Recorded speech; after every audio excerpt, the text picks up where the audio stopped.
हे बंद करा.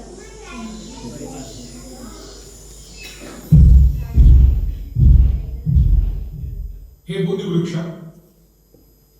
तुझ्या छायेखाली बसून तथागतांनी आम्हाला दिला दिव्य संदेश आत्मदीप व्हावा.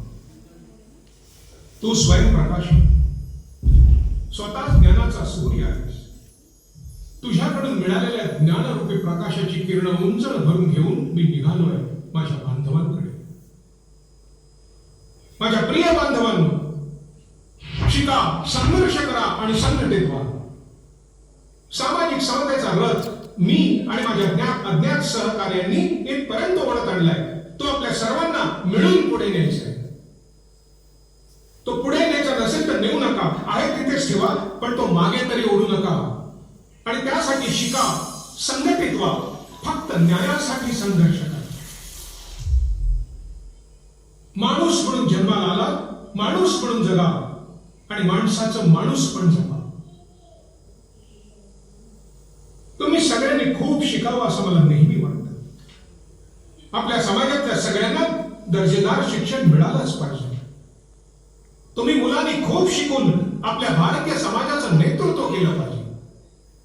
कारण शिक्षणाशिवाय तरणोपाय नाही. शिक्षणच माणसाला चांगल्या वाईटातला फरक समजावून सांगतं. मी शिकून अनेक पदव्या प्राप्त केल्या, पण त्यासाठी 18 तास अभ्यास केला. नेहमी एक लक्षात ठेवा, प्रचंड वाचनानं तुमच्या मनाची मशागत होते, म्हणून भरपूर वाचा, व्यसंग व चिंतन करा. शिक्षण हे वाघिणीचं दूध आहे आणि ते जो पिईल तो गुरगुरल्याशिवाय राहणार नाही. आपल्या व्यक्तिगत आणि सार्वजनिक जीवनामध्ये प्रज्ञा, शील व करुणा यांचा संगम असला पाहिजे. विद्या, प्रज्ञा, करुणा, शील व मैत्री या पंचतत्वानुसार प्रत्येक विद्यार्थ्याने आपलं चारित्र्य बनवलं पाहिजे. मी समजूतदार त्याला मानतो जो सदैव जागृत आणि समाजनिष्ठ असतो. समाजाला जिंकायला हवं, पण त्याआधी शिकायला हवं. शिक्षणामुळे मस्तक सुधारतं आणि मग हे सुधारलेलं मस्तक कुणापुढेही नतमस्तक होत नाही. समाजातील वाईटाला नष्ट करून शिक्षित व समतानिष्ठ समाजाची निर्मिती करा.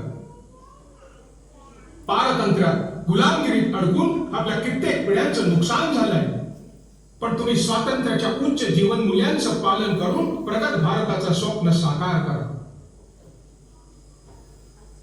एक प्रगत देश किंवा समाज निर्माण करायचा असेल तर त्या देशातल्या, त्या समाजातली स्त्री प्रगत असायला हवी, हे कायम लक्षात ठेवा.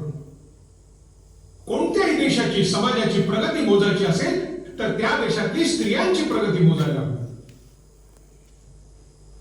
शिक्षण घेताना फक्त ज्ञानसंग्रह, ज्ञानप्रसार, ज्ञानप्रचार एवढंच नको, तर आपल्याला ज्ञान निर्मिती करायला हवी.